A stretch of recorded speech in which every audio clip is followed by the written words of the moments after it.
Hello, hi, hey, what's up? Hey guys, it is Anonymous Autumn. Probably could have guessed by the YouTube video that you just clicked on, probably in your sub box or maybe on your YouTube homepage. Anyways, you might be wondering what in the Farfanugan is on my screen right now. And well, let me tell you, this is Battlefield Bad Company 2, released in 2010 on March, whatever. Anyways, you guys don't need the details. The reason I'm uploading this is you could probably guess from the title, which will probably be something along the lines of Recon is OP in BC2. Nice flashy headline to get your attention there.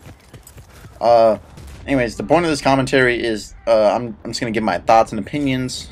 The first part is going to be my thoughts and opinions on the overpoweredness / just the general power of Recon and Bad Company 2.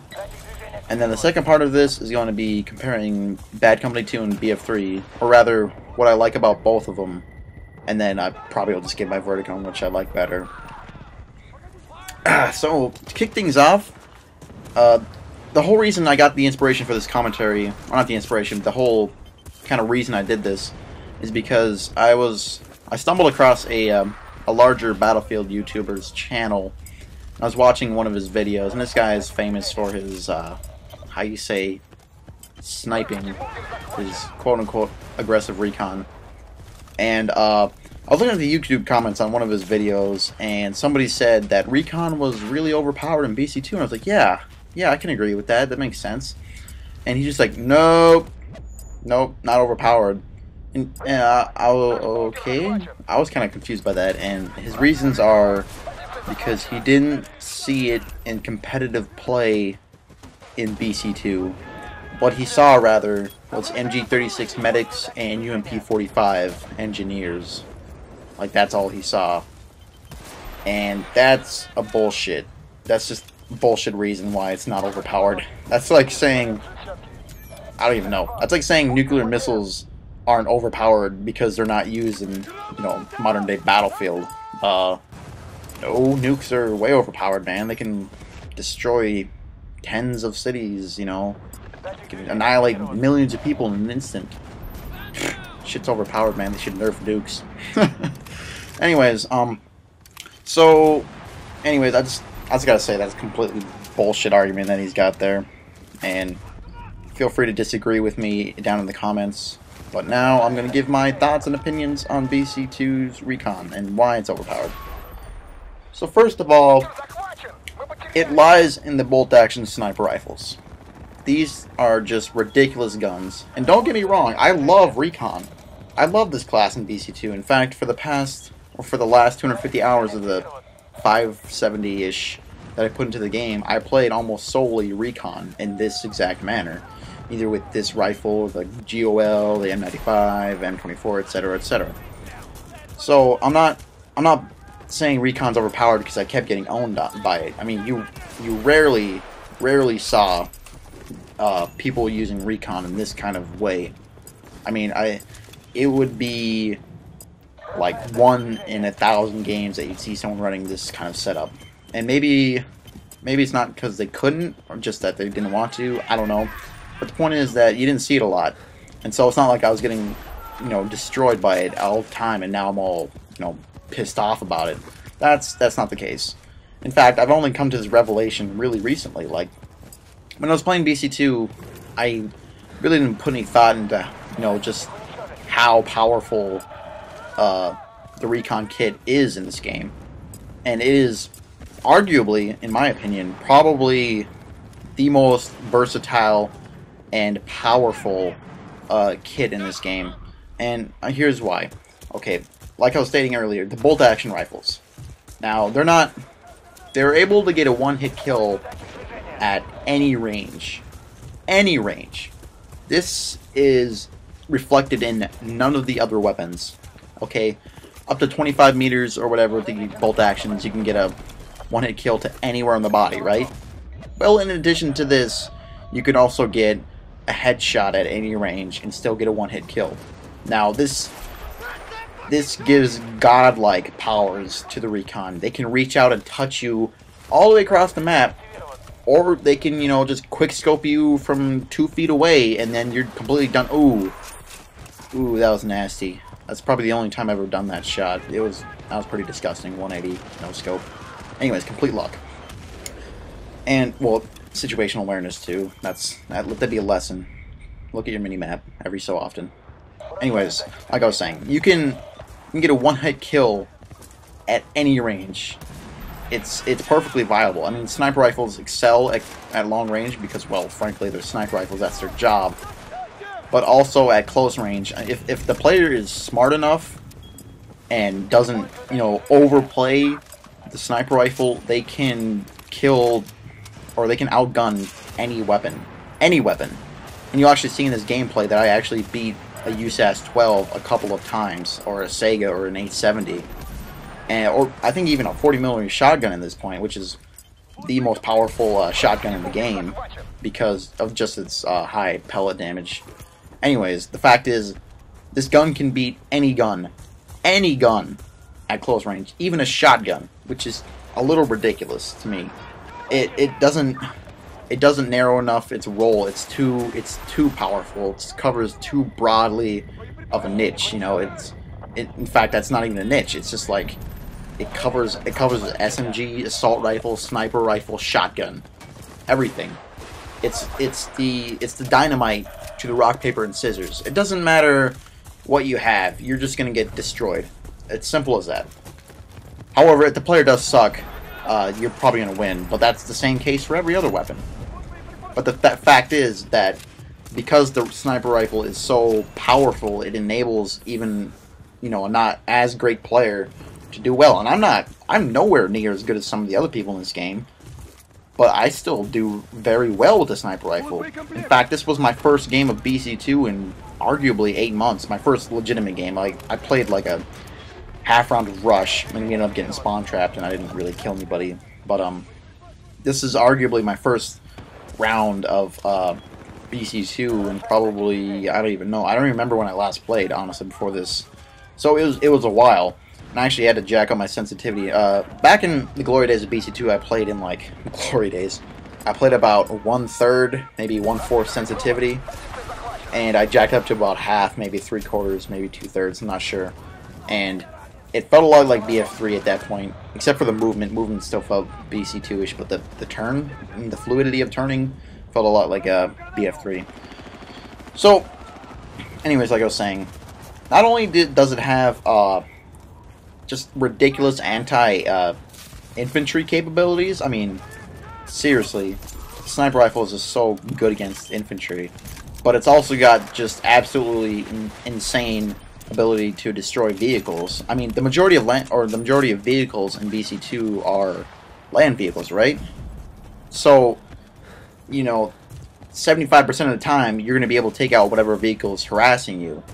And any other time that there's air vehicles, there's a VADS or a Zeus to take it out. So you don't even have to worry about air vehicles at all in this game. So you've got the anti-vehicle capability, and you got the anti-infantry capability completely locked down. And yes, all the other classes have this kind of ability except for Medic. That's arguably I think that's probably one of the most underpowered classes in this game is Medic. Although those LMGs are fucking amazing. I love those things. But anyways, that's not the point. Being off tangentializing again. So it's the fact that you can kill anybody at any time, no matter, regardless of what weapon they have at any range. I mean, if a person with an assault rifle starts shooting you, and you're, you know, quick enough on the reaction, you can kill them, no matter what. If you have the sniper rifle. I mean, if you had the other weapon and you maybe got a lucky headshot, like an assault rifle, you'd probably kill them before they killed you. But most cases, they're gonna destroy you just by shooting in the back, and then boom, that was a nice little shot. See, I mean, I was really rusty when I joined this game too. I was actually kind of surprised that I did this well. So in addition to the C4 and the sniper rifles, they've also got these magic little things called motion sensors, which pretty much make you, sorry for the pod style, the phone going off, pretty much make you omniscient on the battlefield. I mean, you know where everybody is and everything. You know where the vehicles are, the explosives, you know where the infantry, just everything. It's ridiculous. And so, and you can throw these things very, very far with the right technique. And I eventually ended up mastering this, and, you know, gave myself such a huge boost to situational awareness that it was rather difficult to sneak up on me. And so you've got ridiculous amounts of situational awareness boost thanks to the motion sensor, massive amounts of anti-vehicle capability thanks to C4, and almost godlike ability to smite people down from across the map if you can aim well.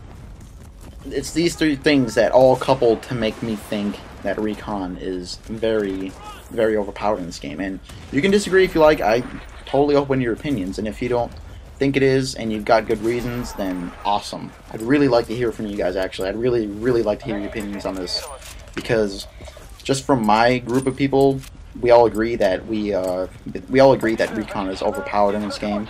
And so I'd like to hear some maybe outside opinions, some well-constructed arguments as to how it isn't. So that'd be really nice. Okay, that's the first part done, and now we're moving to the second part. So now what I want to talk about is Battlefield Bad Company 2 versus Battlefield 3. This is a pretty well covered topic from among YouTube or Battlefield commentators, rather. Which one do they like better? Which one do they think is the better game as a game, and which one do they enjoy more? I personally, I'm kind of undecided right now, actually, in terms of enjoyment.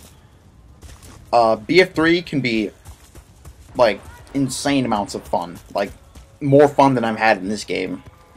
Like, the levels. But it also can be incredibly, incredibly frustrating. More so in this game. Or more so than in this game. So it's got higher peaks and lower valleys in this game. But I don't really know where I'm going with that. Anyways, but BC2 was more consistent. You know, I was towards the end though, I got really sick of just how people were playing, just like the general populace. You know, it turned into Sega spamming and USAS spamming and Carl Gustav spamming. That got incredibly annoying. I mean, maybe that's that's the way BF3 is going. I hope not. I hope it's not going to turn into like a FAMAS or USAS frag fest. And then that might be the case, you know, eventually. But so far, it's not too bad. But anyways, it just got to a lot of spamming by those weapons and a lot of blueberries not playing the objective, which, of course, is apparent in BF3. But, you know, at the end of my 570 hours, I was so ready to move on to a new game. So, I guess it's hard to compare BF3 and BC2 also, because they're just such radically different games.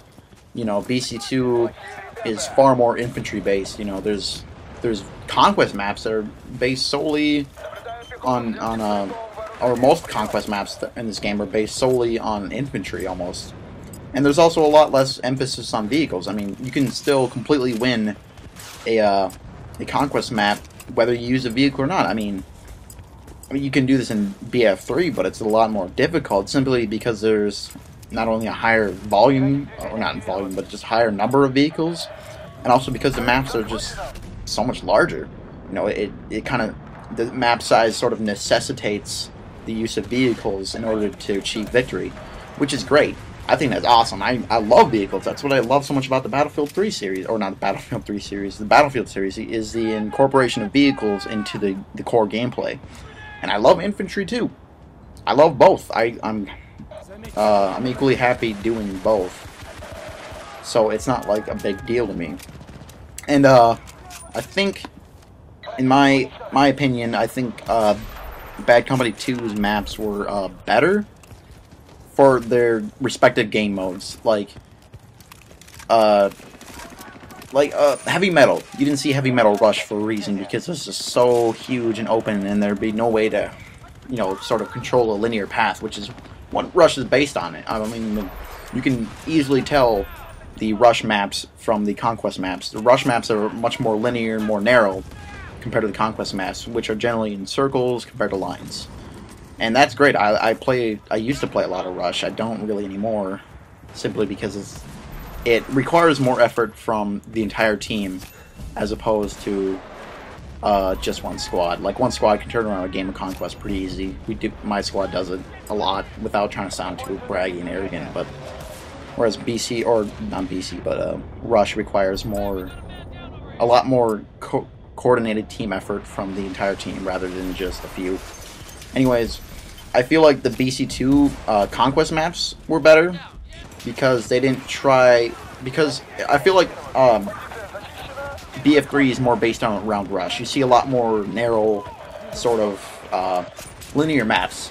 Grand Bazaar, Operation Metro, Damavan Peak. What else? I think that's about it maybe, but those are ones that really come to mind. I mean, those are almost solely infantry based, which is awesome, I think. But they're so narrow that they don't allow any sort of like flank routes. And I guess you could say Arica Harbor only has 3 flank routes, but they're incredibly wide flank routes, and there's no way to completely cover both of them.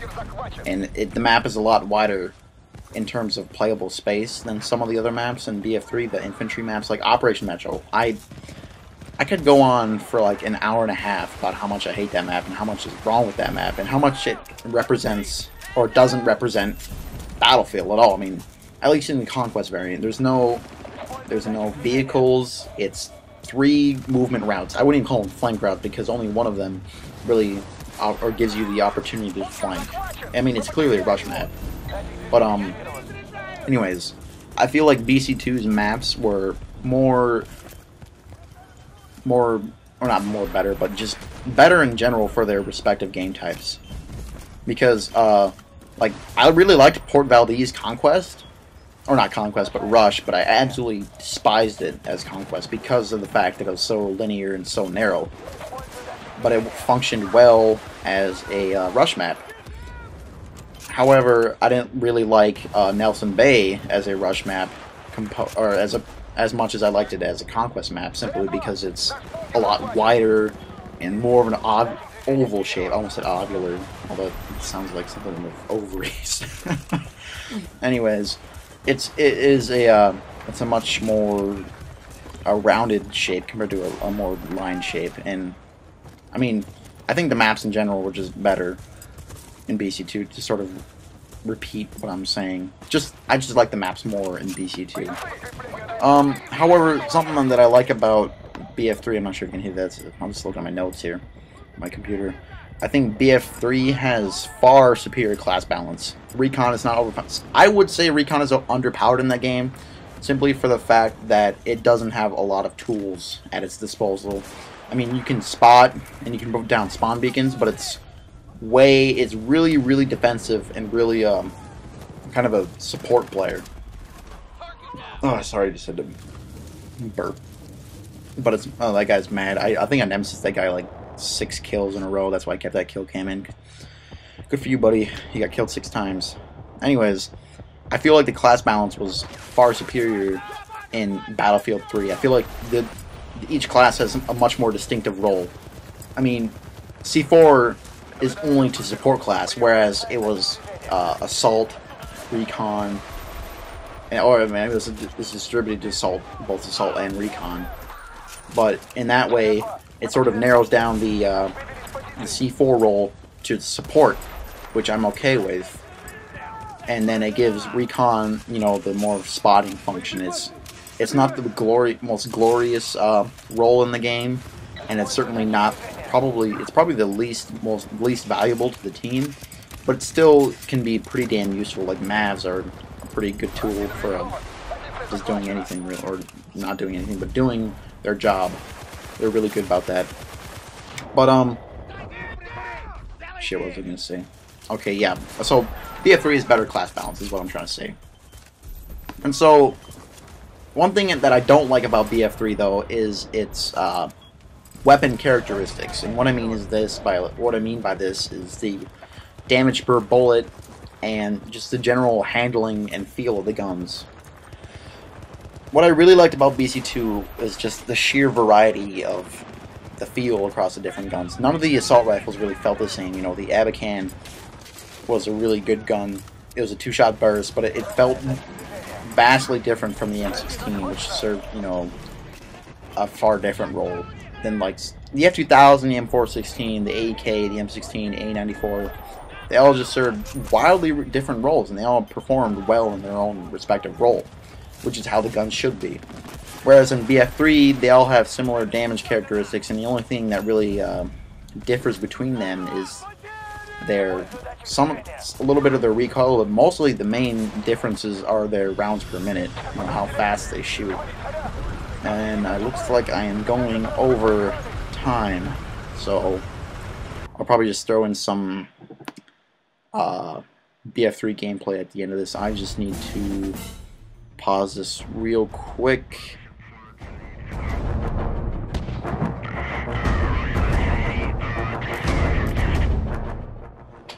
Okay guys, sorry about that. I just had to import some BF3 gameplay into this movie file right here, just to sort of give me some extra time to really flesh out what I want to talk about. This actually should probably be 2 commentaries, but I've already gone through the effort, and it's going to probably take a fucking regular age to upload. But I'm not sure what BF3 gameplay is going to be up there. I didn't really watch it. I just sort of picked it out of my archive.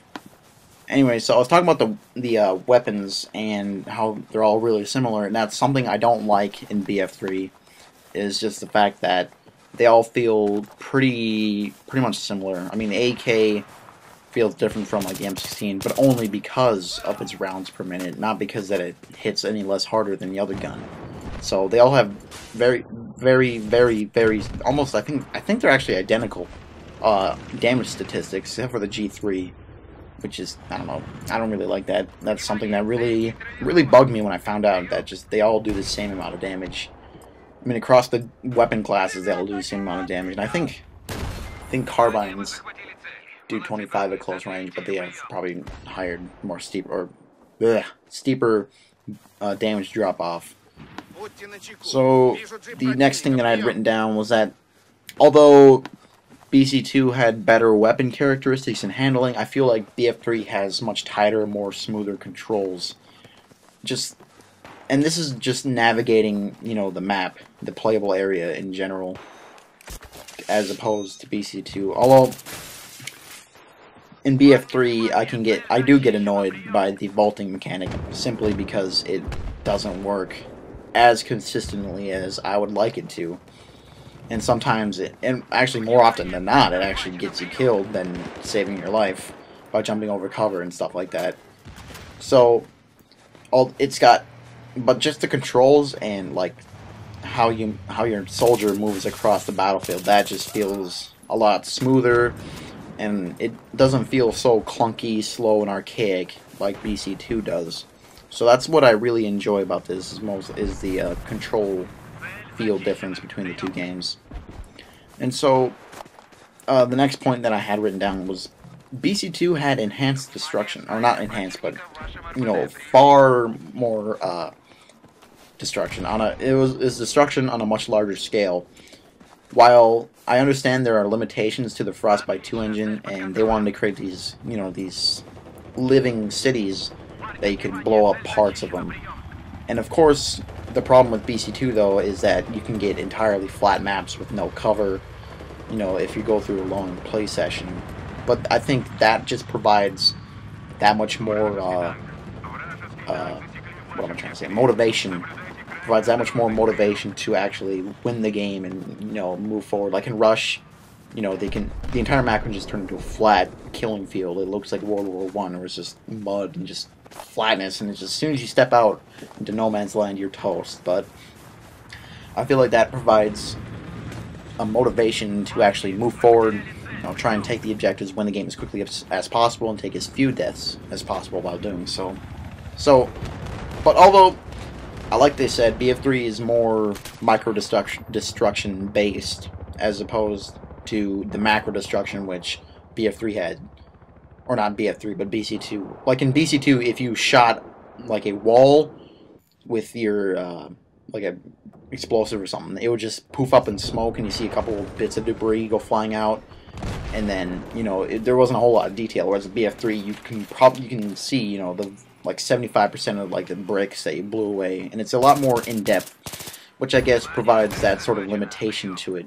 And yeah, it's a technological limitation. I just like to see more grand, not more, just grander destruction on a scale of BC2. That would be really nice. And so, yeah, I mean, I guess that this next point sort of ties into the lack of epic destruction, we'll call it. BF3 has better graphics. It's just simply because it's got the new engine. You know, it's just logical. I mean, it came out later, so it's supposed to have better graphics, right?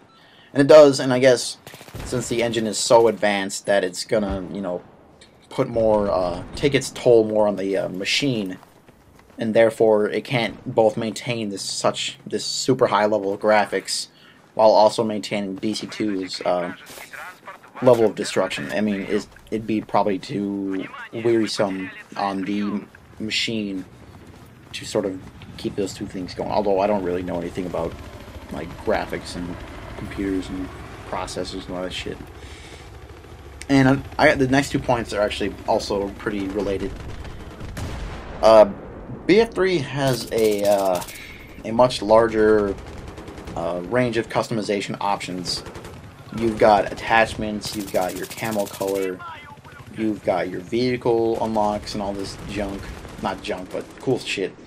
And while I don't like all of them, I do like the majority of them, and I'm starting to deal with them, and I'm starting to accept that they're part of the game. Like, initially, I just absolutely hated lasers and flashlights. I just thought they're completely unnecessary and, like, just kind of pointless. I mean, not pointless in the fact that they didn't really need to be in the game, not that they didn't serve any purpose. And so that usually bugged me, actually, a lot. And the initial, both in the beta and then in the initial stages, the first, you know, month or two of BF3. So, yeah, I mean, now that I've, you know, sort of thought on it, or not thought on it, but sort of thought it out, I like the customization options, even the flashlight and laser, because, I mean, they perform their roles, and they just add that much more variety to the gameplay, which I really enjoy, you know. I don't want to be playing the same, or not the same game, but I don't want to be playing the same exact match, you know, 15 times over. I want to see some variety in both, you know, match outcomes, what my opponent is using and what I'm using. So that's really neat. But at the same time, on the opposite side of the coin, there's the BC2 side, which is, you know, it's got more simplified customization options. So you don't have to worry about, you know, what you're gonna pick out. You just grab the ACOG or the red dot, and then you're good to go, which I really like. So hate to end it so abruptly, but I'm gonna have to. I don't want to make this too long. Yeah, those are just some thoughts. Thanks for watching. If you made it this far, you're awesome. I'll leave something cool.